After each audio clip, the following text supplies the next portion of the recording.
That's a cap. Undergraduate researchers from Carolina's 2024 graduating class share how research has shaped their college experience. By Megan Mendenhall. May 7th, 2024. Research gives UNC Chapel Hill undergrads access to unexpected places. The stage of Moser Auditorium, the shores of Jordan Lake, and a lab bench in Marsico Hall. This May, thousands of Carolina undergraduates will get their degrees. Their participation in research has shaped their college careers and prepared them to help solve the world's most significant challenges. Research is so valuable, explains Malik Dridi, a senior who has participated in several social science research projects while at Carolina. Even if you don't want to go to grad school or get a PhD, it teaches you writing skills, communication skills, and how to empathize with certain topics and communities. Malik Dridi, Public Policy, Media, and Journalism. Malik Dridi learned two invaluable things from her first research experience as a sophomore. 1, she was not interested in biometric technology, and 2, she loved the research process. The Carolina Journalism and Public Policy major was first introduced to research during an internship at the UNC Office of Ethics and Policy, where she helped research biometric technology, like facial recognition and fingerprint software, and the university's policies surrounding it. During her time here, she participated in projects on a range of topics: hate crimes against Muslims in the South, democratic disenchantment after the 2011 revolution in Tunisia, and the differences in outcomes between graduates of historically black colleges and predominantly white law schools. I think research has truly shaped my trajectory as both an academic and an individual at UNC, Dridi explains. I've realized that research has been an avenue for me to feed my curiosity. It's asking big questions. It's looking at communities to try to better understand what's happening so we can create solutions that are actually impactful. Over the spring 2024 semester, she worked with public policy professor Melissa Allenor on a project studying the emotional reactions to employment discrimination and discrepancies between the Asian American and African American populations in the United States. The project aims to understand how discrimination occurs within these communities and provide interventions to help mitigate this issue. We're able to see what populations in these communities are more likely to quit their jobs, or which communities are more likely to speak out and try to advocate for themselves, she says. One unexpected challenge Dridi faced during her research was the emotional connection she had with the community she was studying. I myself am a Muslim, so when researching hate crimes against Muslims in the South, I'd find myself empathizing with the stories I was hearing, finding a sense of familiarity in the trauma that these victims have experienced, she says. It's important to recognize that your position as part of the community you're researching is actually a skill and an asset to the research team, because you can see things that others may not be able to. After graduating, Dridi will work as a legal administrative assistant with the Council on American Islamic Relations in Washington, D.C. She plans to attend law school in the next few years and eventually work as a civil rights public interest lawyer. David Goh, Geological Sciences. When David Goh arrived at Carolina, he wasn't particularly interested in research, but he needed a job. So, when the geology major saw a listing for a work-study position as a lab tech in a marine geology lab, he decided that it seemed interesting enough and applied. Little did he know, this would be the start of his research journey. Goh began in the IDEM lab, assisting graduate student Ted Langhorst with building open-source turbidity sensors that measure the amount of sediment or dirt suspended in water. The measurements help researchers determine how much sediment is settling along the riverbed and being deposited into the ocean, which has implications for water quality and land use. Typically, These types of sensors cost between $1,000 and $5,000 to produce, but the project's goal was to figure out how to build this technology in-house and cost-effectively. My job was building these sensors and then iterating on the design to make them last longer and be a little bit tougher to hold up in harsh environments, Go explains. The summer before his junior year, he worked in the Rodriguez lab at the Morehead City Field site, helping build and install these sensors for a project tracking sediment transport across salt marshes in eastern North Carolina. In spring 2022, Go joined the Martins Lab to continue his work on sensor systems through a unique outreach project focused on assessing the impact of future mining operations in the South Pacific. The goal was to create sensors that could be used by students on the islands where these activities occur to help them become more engaged with science. For his honors research project, Go continued to iterate and refine his system and create a building guide so that students in these communities and beyond can access low-cost scientific technology. And if by using my tech, they decide they want to be scientists, that's great, he adds. This fall, Go will start a PhD program in geology at Virginia Tech, where he will use satellite data and aerial imagery to analyze the distribution and seasonality of headwater streams, which are bodies of water a few meters in width that come together to feed larger river networks. It actually has nothing to do with my sensors, Go shares.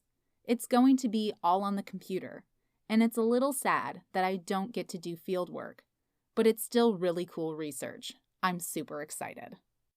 Sarah Broyhill, biology. In 2008, Sarah Broyhill's mom thought she was being dramatic when the then middle schooler repeatedly asked to stay home because of menstrual cramps.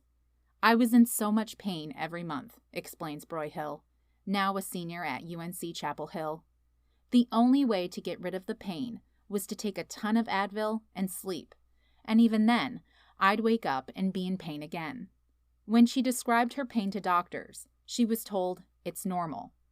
When she was 20 years old, she began to feel a stabbing pain in her lower right side in addition to the ongoing cramps, which were now becoming more intense and happening in between periods. Desperate for answers, Broyhill began to investigate her symptoms. That's when she first learned about endometriosis, a painful condition where tissues similar to the lining of the uterus grows outside the uterus, typically in the abdomen and pelvic areas.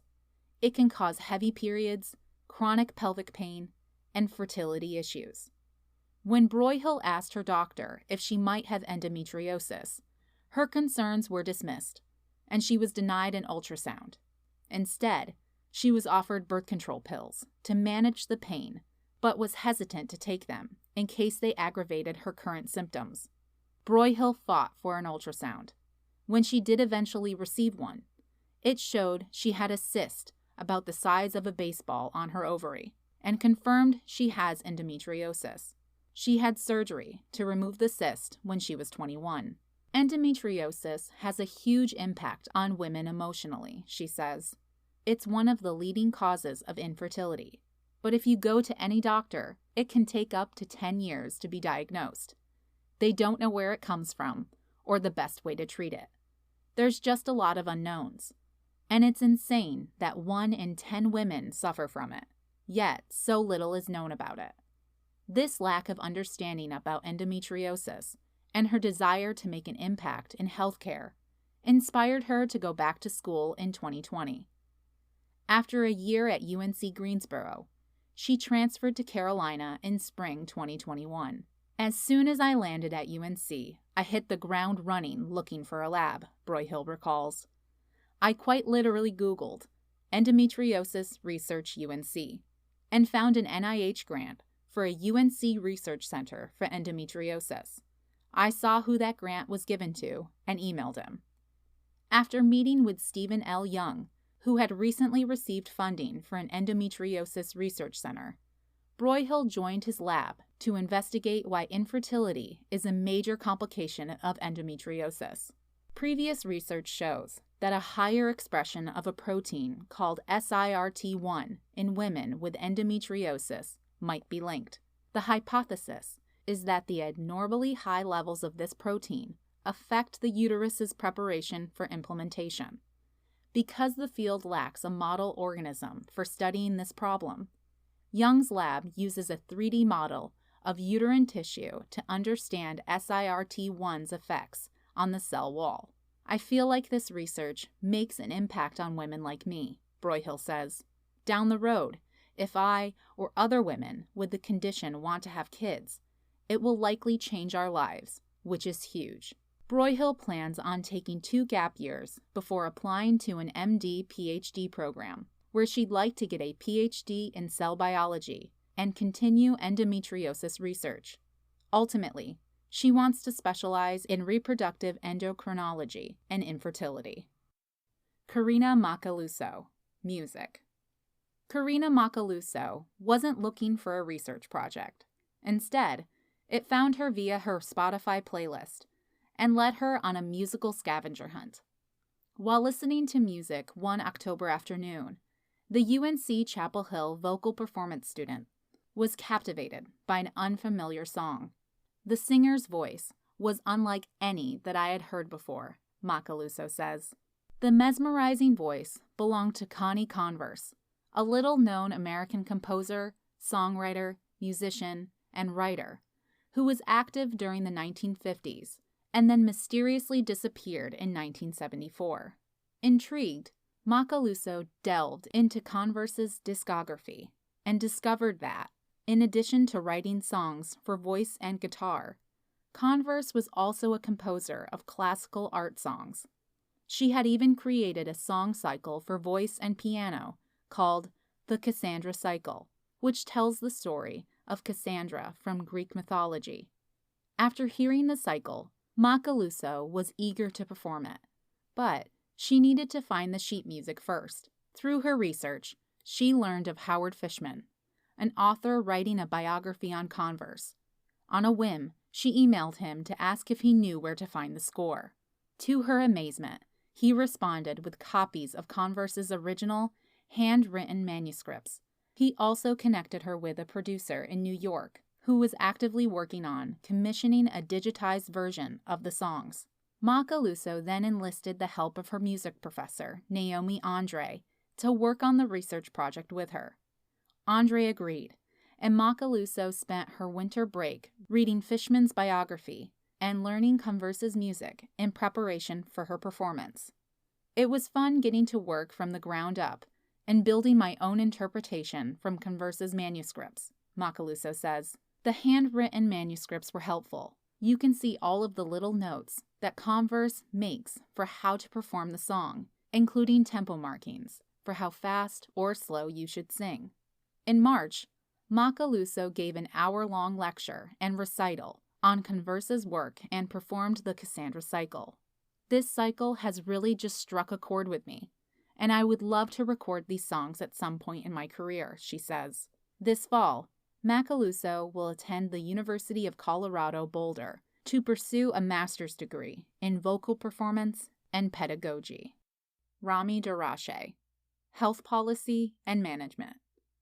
Before coming to Carolina, Rami Darache thought research was repetitive and closed off, an activity where people didn't work together. But he soon realized that this was not the case. I was surprised how collaborative research is. Everyone works together and is willing to help you, he says. As a first-year student, Darache knew he was interested in studying medicine, but he wanted to use his time at college to reaffirm this interest and explore adjacent fields. In 2022, he joined the Hing Chin Lab, which focused on developing more effective drugs to treat brain cancer. This includes using a brain slice model and developing a scoring system based on how effective the drugs are at killing the tumors and how harmful they might be to the brain. The typical standard of care for brain cancer is to treat the tumor with a specific drug based on what type of genetic mutation the biopsy shows. But biopsies may not represent the entire tumor, making it difficult to determine which drug might be the most effective in targeting and killing the cancer cells. With the brain slice model, Researchers can use a cell line from a patient's cancer to test a drug and then watch how it reacts. They had a library of 10+ drugs. Some of them were still undergoing clinical trials, and a lot of them were new generation, targeted therapies. Things that I have never even heard of before, Darache says. It was an exciting opportunity. Darache also worked with Colette Shin's group in the UNC Department of Radiation Oncology, using electronic health records to uncover when patients received a certain treatment and documenting whether they had follow-up appointments. This information helps clinicians optimize their standard of care by providing insights into how patient statuses change over time. It can also determine if treatments should be reevaluated or removed. Through his work in the Radiation Oncology Department, Darache developed the idea for his honors thesis, a retrospective analysis of neurological outcomes for patients who have had whole brain radiation. While this can be an effective treatment for getting rid of cancer cells, it can also leave patients with negative, long-term neurological outcomes and poor quality of life. Darache hopes his project will provide insight into how these patients' neurological statuses change over time and will help other researchers evaluate the effectiveness of this treatment. These kinds of projects are super interesting to me because I get to do a deep dive on the patient's history and understand what happened to them throughout their treatment, he says. I feel like I'm able to make a difference. Before starting medical school at UNC Chapel Hill this fall, Darache plans to travel to Jordan on the Phillips Travel Scholarship. He'll gain insight on how the healthcare system there is handling the refugee crisis and addressing healthcare disparities within its population. I feel like everything I've learned at Carolina translates to research, he says. It translates to what I want to do in medicine and adjacent to medicine, whether that's working in policy, continuing to do research, or working with practice-based public health initiatives. Malik Dridi is a graduating senior majoring in public policy, media, and journalism within the UNC Hussman School of Journalism and Media. Sarah Broyhill is a graduating senior majoring in biology within the UNC College of Arts and Sciences.